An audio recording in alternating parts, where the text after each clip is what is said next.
Habíamos quedado en estas formulaciones o en estas explicaciones generales respecto de cómo abordar un problema de estabilidad de taludes o del diseño de la estabilidad de taludes a nivel general usando diferentes tipologías de herramienta, presentando entonces la descripción general del equilibrio límite, dejando presente algunas de las deficiencias que tiene el método sin decir ello de que no sean métodos usados en la práctica regular.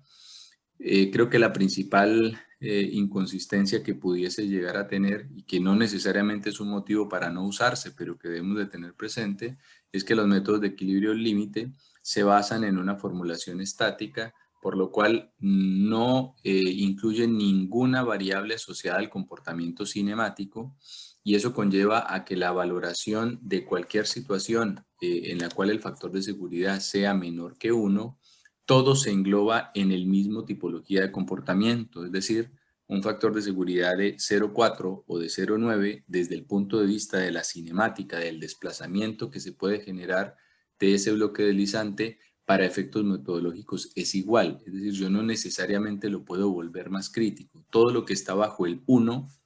es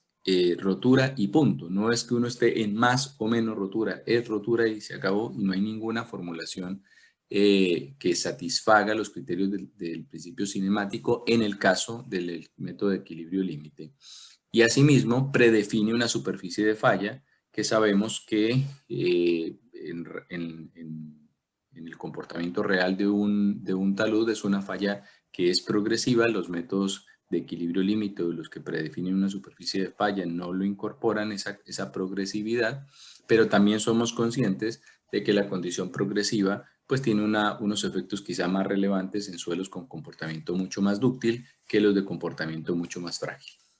Estas cosas no hacen que uno necesariamente diga yo no voy a usar este método. No, debo de ser consciente es del alcance del método. Punto. Se sigue usando, tengo que tener conciencia de esas variables, y si por algún motivo mi problema está muy condicionado por esas variables que son defectuosas en términos del método, pues debo de migrar a otra metodología complementaria, y eso es lo que ocurre entonces con los métodos de equilibrio, de elementos finitos. Y entonces donde planteamos que si un método desplazaba el otro, y el método de elementos finitos no desplaza el equilibrio límite, porque finalmente hacen cosas diferentes o en algunos casos complementarias. También el esfuerzo computacional en términos no solamente de tiempo computacional, sino de recursos para poder yo comprar un software a nivel profesional, pues hace que en algunos casos yo no necesariamente todos los problemas los resuelva a partir de un método numérico, sino que los métodos de equilibrio límite siguen siendo una buena alternativa. Ahora, si mi problema está más que para un tema de diseño, tengo una situación en la cual tengo problemas asociados a deformación, a desplazamientos, debo de restringir todos estos puntos. Claramente, los métodos de equilibrio límite son insuficientes porque requiero determinar desplazamientos que el método claramente no incorpora, ¿ya? Entonces, ahí debo de migrar a lo que el método se quedaría corto, me refiero al equilibrio límite, y pasamos a los elementos finitos. El elemento finito, entonces, hace una evaluación del comportamiento tensodeformacional del suelo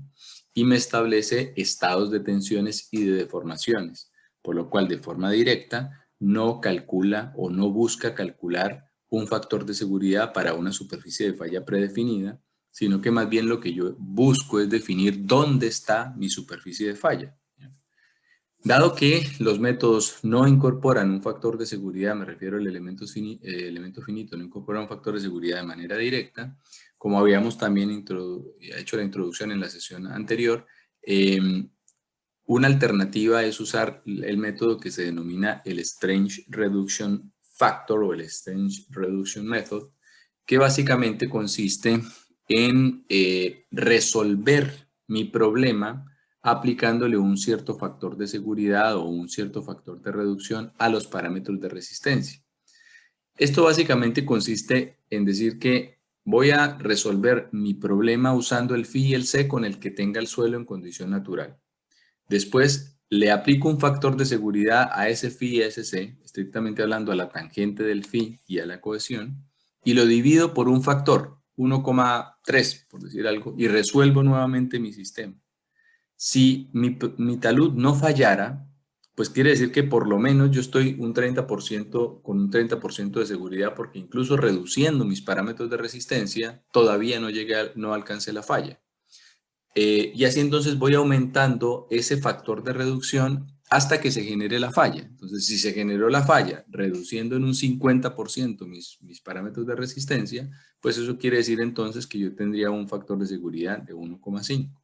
Y en caso inverso, si yo en lugar de reducir mis parámetros de resistencia, lo que tengo es aumentarlos para garantizar una condición de estabilidad, pues lo que tendría entonces sería un factor de seguridad menor que el 1. Esto es una herramienta que se usa con el objetivo de poder tener un factor de seguridad del método de elemento finito, porque el método de manera directa no entrega un factor de seguridad, ¿cierto? Porque no está predefiniendo una superficie de falla, que es lo que sí hacemos con el método de equilibrio límite. Predefinimos una superficie de falla y establecemos en qué momento se produce, o más bien, para qué estado de tensiones se produce esa condición y qué factor de seguridad tiene asociada esa condición de falla. Entonces, la modelación numérica me permite hacer una valoración de deformación y de resistencia de manera unida, acoplada, y el método de equilibrio límite me permite hacer una valoración solamente en términos de resistencia sin incorporar variables de deformación, y tiene como, digamos, dificultad el que se genere una mala interpretación cuando tenemos factores de seguridad menores que la unidad. Eso sería como la secuencia. Entonces, si nosotros planteamos el alcance que tienen las metodologías, uno podría decir que el método de equilibrio límite sería como una primera aproximación, el método de elementos finitos sería una aplicación complementaria que me permite analizar la deformación, y en la mitad existe una metodología que la verdad que no es nada nueva, pero que muchas veces no es de uso práctico regular, o no ha sido de uso práctico regular, pese a que ya se ha ido incorporando cada vez en mayor medida, que son los análisis límite. Y esos se encuentran como en una condición intermedia entre lo que es el equilibrio límite y el elemento finito, porque el análisis límite también se basa en un equilibrio de fuerzas y en una evaluación de la respuesta en términos de la rotura de un suelo, pero no predefine una superficie de falla, es decir, yo evalúo el estado de tensiones del dominio y establezco por dónde pasa esa potencial superficie de falla, y sí se basa en los principios de la cinemática, por lo cual lo correspondiente al análisis bajo la unidad del factor de seguridad sí lo satisface. El tema es que no hay una gran cantidad de herramientas computacionales, o no ha habido hasta la fecha grandes herramientas computacionales, y eso ha hecho entonces que el uso de manera regular se vea siempre inclinado hacia el problema de equilibrio límite. Pero el análisis límite es un análisis que es mucho más riguroso que el equilibrio límite, evalúa el estado de esfuerzos en todo el dominio y, como le indicaba, no predefine una superficie de falla.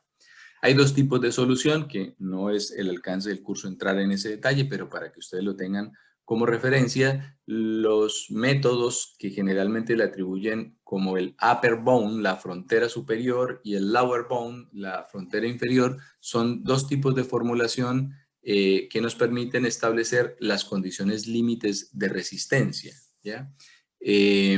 Muchas metodologías se basan en ello, y entonces a uno le dicen esto incluso para capacidad de soporte, no solamente para estabilidad de talud. Dice, este factor fue calculado con el upper bound o el lower bound. Eso tiene que ver directamente con un análisis límite, y ahí hay una formulación en términos de si hago un equilibrio en términos del trabajo o hago un equilibrio en términos de las fuerzas, y por ahí es la formulación de cada uno de ellos. Luego, insisto, no es el alcance de este capítulo el entrar en detalle de ese estilo, pero para que lo tengan como referencia. Generalmente, el que le asociamos un factor de seguridad es principalmente el upper bound, que es el que tiene una formulación muy similar a la que nosotros hacemos en términos del cálculo de un factor de seguridad usando las otras metodologías. Y la otra situación que tienen estos métodos, al igual que el equilibrio límite, es que sí considera el suelo perfectamente plástico. O sea, las consideraciones en términos de deformación pues tampoco son muy en detalle. Para el análisis de estabilidad, entonces uno tendría a nivel general los análisis límite con las metodologías en condición de análisis estático y pseudoestático. Esto tanto en lower bound como en upper bound, todos tienen el mismo análisis. En términos del equilibrio límite, tenemos un factor de seguridad con dos alternativas de cálculo, que ya después las vamos a ver en detalle, y eso permite hacer un análisis estático, un análisis pseudoestático y un análisis que dependiendo de si estamos trabajando con roca, podemos hacer una valoración de bloque deslizante, como para hacer un análisis que también tiene unas consideraciones de tipo dinámico, o no sé llamarle dinámico porque no es exactamente una valoración con registro, pero sí una estimación de los desplazamientos. Y en lo que respecta a la modelación numérica, pues hacemos modelaciones en elementos finitos, o en análisis estático, pseudoestático, poco usado en elementos finitos, pero alternativa igual, y los análisis sísmicos que ya incorporan una evaluación de la respuesta en tiempo, en frecuencia, para una solicitación que ya no es un coeficiente sísmico, sino un registro sísmico, ¿ya?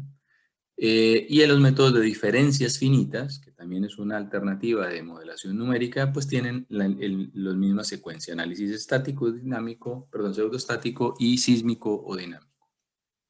Recuerda que muchas veces para los efectos nuestros hablamos de sísmico porque está la solicitación obviamente de los terremotos, pero en un esquema general pues podemos tener análisis de tipo dinámico, ¿no? Máquinas vibratorias, vibraciones por procesos constructivos, hincado de pilotes, en fin. O sea, hay muchas variables que se pueden generar bajo condición dinámica, no exclusivamente la sísmica, siendo obviamente para el caso nuestro la valoración de tipo sísmico un aspecto que condiciona la gran mayoría de nuestros diseños, particularmente en los taludes igualmente ocurre eso, igual que en estructuras de contención.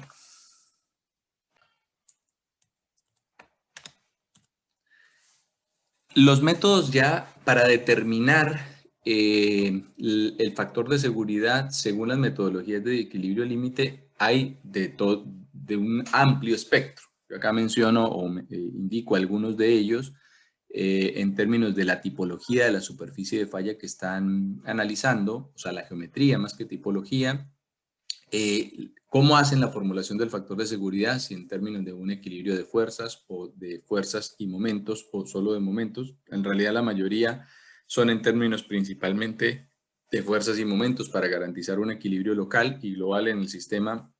de las dovelas y en el conjunto de dovelas, y algunas características en detalle de cada uno de ellos. Hay más métodos al respecto. Nosotros nos vamos a tener como base la formulación de Bishop, pero no por indicar que sea el método, sino que la tipología de la formulación del Bishop es muy genérica hasta cierto punto, por lo cual incorporando quizá más variables se llegan a los otros diferentes métodos. En la mayoría de los casos tienen un principio de formulación relativamente similar y por eso nos basamos en ello. No estamos diciendo con esto que el Bishop sea la mejor alternativa, lo que sí es que independiente de cuán riguroso o simplificado sean los métodos, lo que sí se ha visto es que la diferencia en los factores de seguridad para unos casos relativamente generales no supera el 15% de diferencia en el factor de seguridad. Entonces eso hace que, digamos, estos métodos en términos generales sean razonablemente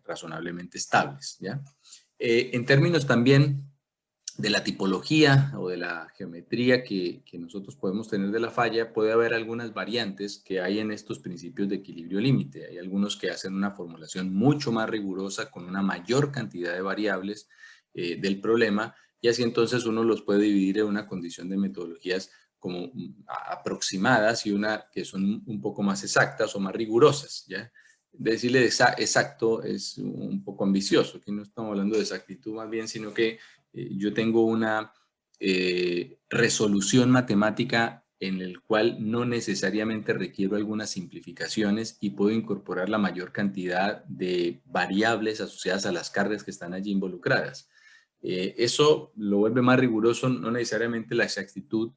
se va a garantizar con ello, porque esto va a depender de otras variables, ¿ya? Entonces, en términos geométricos vamos a tener tipologías que pueden ser circulares en términos de cuña, espiral logarítmica, pero en la mayoría de los casos, la formulación o la resolución de todo el sistema de ecuaciones nos obliga a hacer una valoración discreta de todo el dominio, que es lo que hablábamos con el método de las dovelas en la sesión anterior, y eso a su vez nos lleva a hacer una evaluación de los factores de seguridad o de los equilibrios de fuerzas y momentos que nos permiten compatibilizar un factor de seguridad local que se puede generar en un elemento o el global en el conjunto de elementos para el caso de las dovelas. Y con el tema de los elementos finitos, bueno, ahí hay una formulación, elementos finitos, diferencias finitas, y generalmente lo que hacemos es una evaluación con elementos discretos y hay algunas formulaciones ya un poco más complejas como son elementos de borde o elementos incluso para modelar de manera más rigurosa el continuo. Hay unos modelos que son volúmenes finitos o métodos asociados a como métodos de consideración infinita, una cosa así.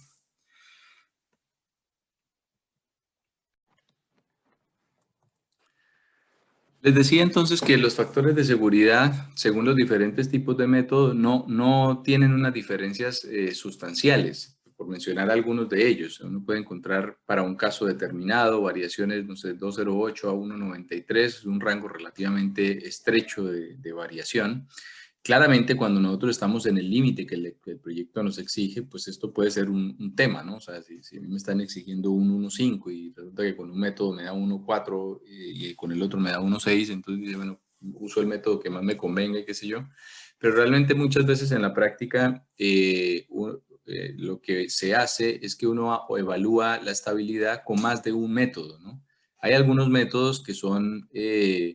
un poco más conservadores, no solamente en términos de la magnitud del factor de seguridad, sino en términos de la cantidad de masa que está involucrada para ese factor de seguridad. Entonces, ahí, por ejemplo, en el caso de Jambu, muchas veces el que llaman Jambu riguroso, muchas veces genera un factor de seguridad que puede que en magnitud no sea muy diferente de los otros métodos, pero la cantidad de masa involucrada con ese factor de seguridad es una masa mucho mayor. Entonces eso también lo vuelve un poco más conservador. Y ahí obviamente uno evalúa para el escenario que uno está analizando cuál es el método o cuál es la envolvente de la zona de falla que uno va a seleccionar. Algunas consideraciones les decía hace un ratito en relación a los factores de seguridad. Bueno, están vinculadas principalmente con cómo yo considero los efectos sísmicos, pero en el caso particular del equilibrio límite, la incorporación es mediante un coeficiente sísmico muy análogo a lo que hacíamos en muros de contención, donde en función de la aceleración efectiva o del PGA de la zona, se define una componente horizontal complementaria que es la que simula la condición sísmica equivalente. También hay algunas consideraciones respecto de las presiones de poros, que son la valoración hidrostática, que no deberíamos de usarla a estas alturas bajo casi ningún escenario, salvo que realmente esté hidrostático, y las consideraciones de tipo hidrodinámico que deben de ser usadas. Y vuelvo a remarcar algo que hemos mencionado en diferentes espacios, y es que la condición hidrodinámica no es porque uno diga yo ya sé mucho y entonces debo hacerlo hidrodinámico porque tengo que tener control teórico de lo que estoy haciendo. No, es porque las consideraciones hidrodinámicas me permiten hacer un análisis mucho más acertado de una componente que condiciona mucho la respuesta. Entonces, si yo sencillamente me voy todo con análisis hidrostático, es posible que le esté poniendo una carga muy grande porque el agua genera una solicitación importante. En el caso de los muros sabíamos que induce una presión importante, pero en el caso de los taludes también, aparte de esa solicitación que pueda generar, recordemos que al tener una cierta presión de poros, pues tengo una reducción directa del esfuerzo efectivo y con eso una reducción directa de la resistencia del suelo. Entonces, no me puedo ir yo simplemente del lado de la seguridad, o sea, de punto de resguardo en punto de resguardo, porque salgo haciendo análisis que claramente se alejan completamente de la realidad y me empieza a entregar diseños que están muy fuera de la aplicación práctica. Con respecto al cálculo del factor de seguridad, también les decía que habían dos metodologías, lo hablábamos hace un ratito, que es lo que uno denomina un factor de seguridad activo y pasivo. Y lamentablemente usan estos términos que están acuñados en algunos software de uso comercial, pero que no tienen nada que ver con el principio de funcionamiento de los anclajes activo y pasivo y que tampoco tienen nada que ver con el coeficiente de presión de tierras activo y pasivo. Es con una forma de cálculo. Pero esto tiene que ver básicamente en que en ingeniería, al igual que como ustedes lo hicieron en los muros de contención, los factores de seguridad se calculan bajo la formulación o el principio claro de fuerzas que están contribuyendo a la resistencia o que están contribuyendo a la solicitación. Y entonces en ingeniería geotécnica generalmente, por ejemplo, solicitaciones que me estén contribuyendo, le ponemos más bien el signo negativo en las ecuaciones, más que sencillamente ponerlos en otra parte con signo positivo. Hay que recordar que un factor de seguridad, por definición, no debería de tener signos negativos, ni en el numerador ni en el denominador, porque si yo lo veo de una manera muy simplificada, es como el equivalente a decir todas las fuerzas o momentos que van hacia un lado dividido las fuerzas o momentos que van hacia el otro lado. Esa sería como la explicación general. Pero específicamente lo que hacemos en ingeniería es hablar más bien de unas fuerzas resistentes o elementos resistentes y elementos solicitantes, así la solicitación sea de ayuda. Entonces, cuando la solicitación es de ayuda, como lo que ocurre en un anclaje, pues más bien lo que hacemos es poner el signo negativo a esa consideración en la componente o en el apartado donde estemos hablando de solicitaciones para tratar de incorporar de una manera rigurosa y en términos de formulación metodológica esa carga que nosotros tenemos allí incorporada. Entonces, por eso esto le asocian el método activo o método pasivo. Y muchas veces los software comerciales le dicen, bueno, ¿cómo quiere el factor de seguridad? ¿Activo o pasivo? Pero tiene que ver con eso, no tiene que ver con nada relacionado con el empuje ni con nada relacionado con el funcionamiento del sistema. Esto para que quede muy claro. Lamentablemente, el término digamos, puede tender a confundir con algunas otras cosas que regularmente hemos calculado. Bueno, las diferencias entre los software muchas veces se pueden deber a que se usan métodos para lo que no necesariamente fueron diseñados. Cuando a veces nos dicen es que en tal software dio esto y en otro software dio otra cosa, muchas veces esas diferencias se acentúan porque sencillamente están siendo mal usados, o sea, se usan para cosas que no corresponden y ahí las diferencias se empiezan a acentuar. Claramente hay software que tienen elementos que me permiten incorporar variables que algunos otros no me lo permiten y ahí es donde sí estaría la ventaja de uno respecto del otro. Pero en muchos casos las comparaciones son análogas o muy equivalentes, por lo cual grandes diferencias entre los diferentes tipos de software uno no debería de esperar en la mayoría de los casos que uno está analizando.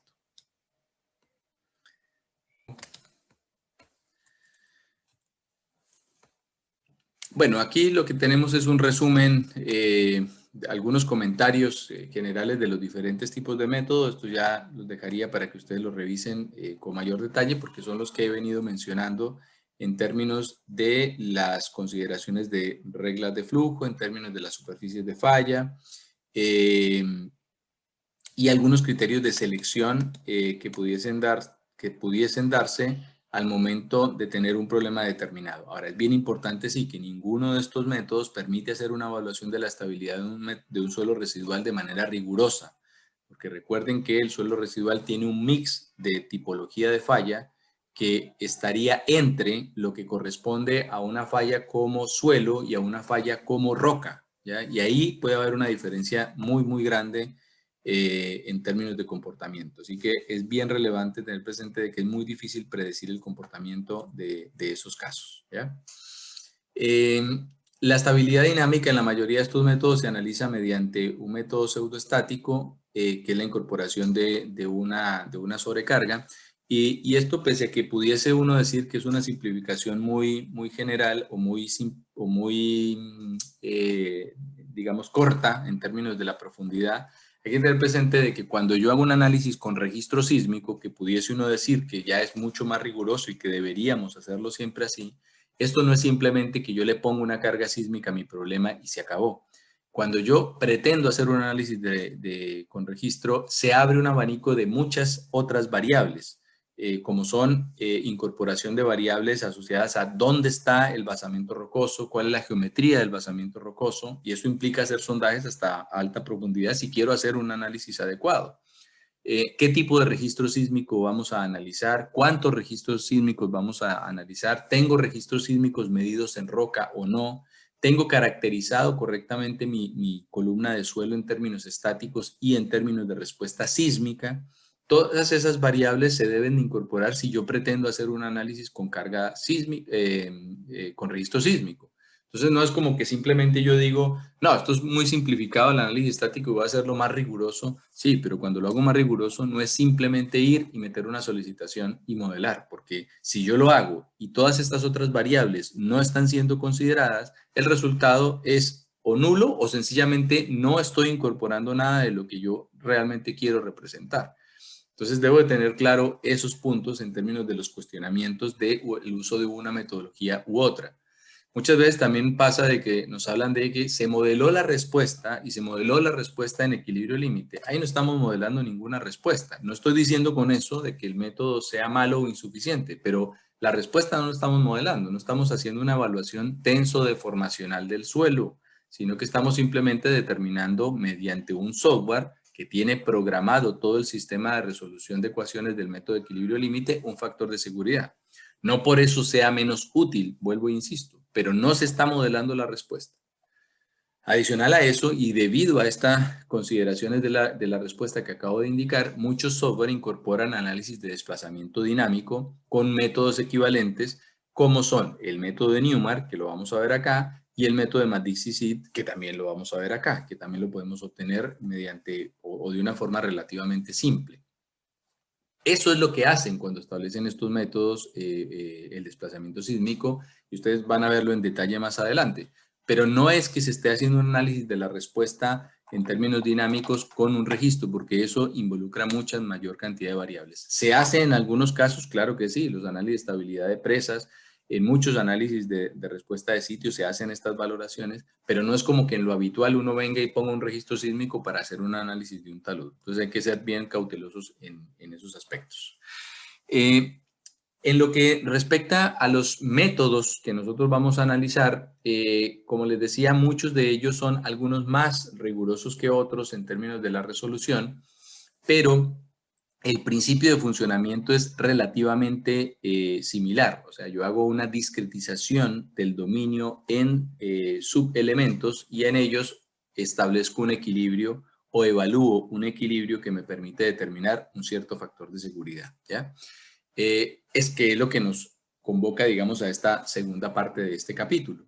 Ustedes vieron en detalle o lo formularon el día de ayer en la ayudantía con el profesor Gallardo el método del talud infinito, que dicho sea de paso, el método del talud infinito no es que yo diga que hay una falla que se pueda generar completamente paralela a la cara del talud, sino que son fallas mucho más planares que tienen en gran parte de su dominio una superficie que es muy cercana a paralela del talud y lo idealizamos bajo un principio de formulación simple que son muy usados en suelos granulares o en arenas, esta formulación porque es relativamente sencilla y tiene una cierta lógica que, créanme, no varía mucho respecto de unas valoraciones un poco más rigurosas con otro tipo de metodologías. Entonces, este método que es la formulación casi básica del principio del plano inclinado de Coulomb,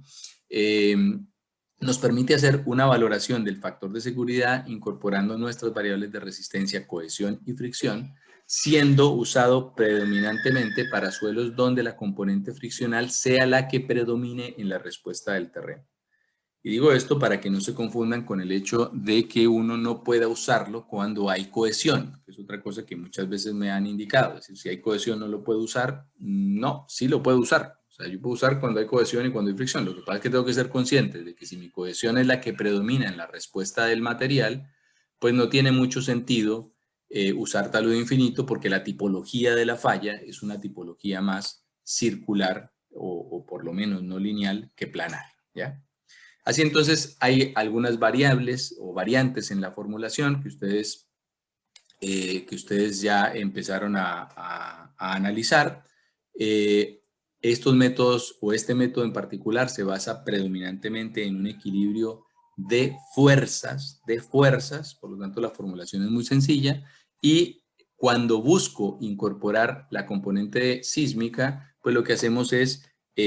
ingresar una fuerza complementaria equivalente a un K por el peso de la masa de suelo, que creo esto ya lo vieron en detalle y obviamente si hay alguna pregunta sobre la marcha, pues también la podemos resolver y como les decía, el profesor Gallardo también nos acompaña. Una de las variantes principales que también habría en la formulación son la influencia o la forma en la que nosotros consideramos o idealizamos el agua. También aquí hay un aspecto práctico bien relevante. Muchas veces, como están los ejercicios, uno no necesariamente se encuentra la napa en la práctica.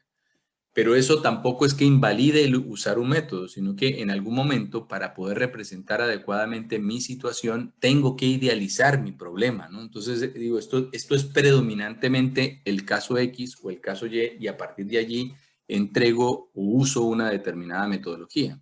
Si se me sale completamente mi formulación, como en el caso del agua, que acá estoy simulando o aproximando a un flujo muy cercano a paralelo o a un flujo con un cierto ángulo de inclinación, que entre otras cosas muchas veces se tiene el segundo caso. Si yo me salgo de esas configuraciones, pues nuevamente me quedo corto con mi método y tengo que usar algunas evaluaciones adicionales que me permitan unas condiciones de flujo con alguna otro tipo de metodología. Pero siempre voy a buscar idealizar para poder resolver de manera simple un problema determinado. Estas condiciones de flujo paralelo en la cara del talud, que pudiese uno parecer que no las tenemos presente, la verdad que en muchas zonas de Concón, hay, cerca de la costa, hay intercalaciones con presencia de roca que generan una condición de flujo muy cercana a esto. O sea, aquí en la parte inferior lo que tengo son una roca de permeabilidad relativamente alta,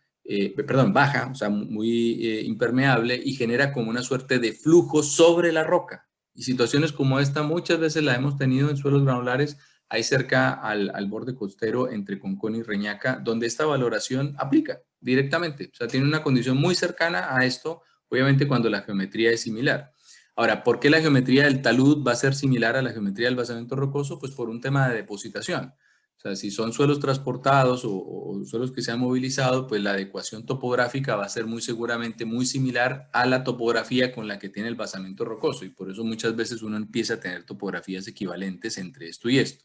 Entonces uno dice, ¿esto nunca lo vamos a tener? Pues sí, sí lo tiene. Lo que pasa es que obviamente aquí está la condición idealizada donde uno lo aproxima a algo completamente horizontal, completamente inclinado, lineal, sin ninguna clase de variante. Pero sí se pueden tener esas consideraciones. La ecuación general, con todas las variables involucradas que ustedes ya la vieron en detalle y si no igual tienen el espacio para considerarla. Los análisis de deformación sísmica, yo los voy a tocar teóricamente en detalle en las siguientes sesiones junto con una formulación del método de Matisse-Sid. El profesor Gallardo ya las va a ver con detalle en términos de un ejemplo en la ayudantía. Así que esto lo dejo congelado por el momento porque requiere una valoración específica que pues la vamos a analizar como corresponde en una clase en la cual hablemos solamente de los métodos dinámicos, ¿ya? Y ustedes en la siguiente sesión de taller pues se van a centrar ya en el principio de formulación del método de las dovelas. El método se basa, como mencioné en la sesión anterior, en un equilibrio de momentos para establecer la estabilidad global y esto se basa en algo que le llaman como el método de fricción o el círculo de fricción, pero las diferentes metodologías que hay para evaluar el factor de seguridad pues tienen algunas variantes, solo que a nivel muy general tiene un principio de funcionamiento donde yo tengo un centro de un círculo equivalente que es el que me va a simular la geometría de la superficie de falla. Establezco un equilibrio de momentos para evaluar el equilibrio global que hay, el equilibrio de deslizamiento o la condición de deslizamiento, perdón, que hay a lo largo de toda mi superficie de falla. y adicional a ello tengo que hacer un equilibrio de fuerzas locales con mayor o menor cantidad de fuerzas, pero una valoración local que me permite determinar cuál es el factor de seguridad que hay en cada una de las dovelas.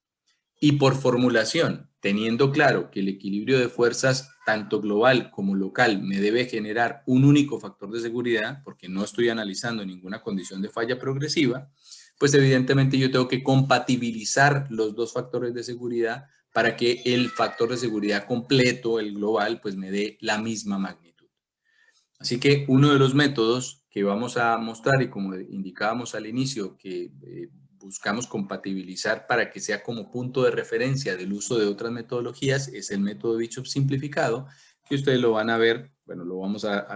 tocar en la siguiente sesión, pero en detalle lo vamos a ver en la ayudantía con el profesor Gallardo en detalle con algunos ejercicios, y yo obviamente en las siguientes sesiones voy a empezar también a traer algunas consideraciones de tipo práctico al momento de resolver unas ciertas situaciones en particular.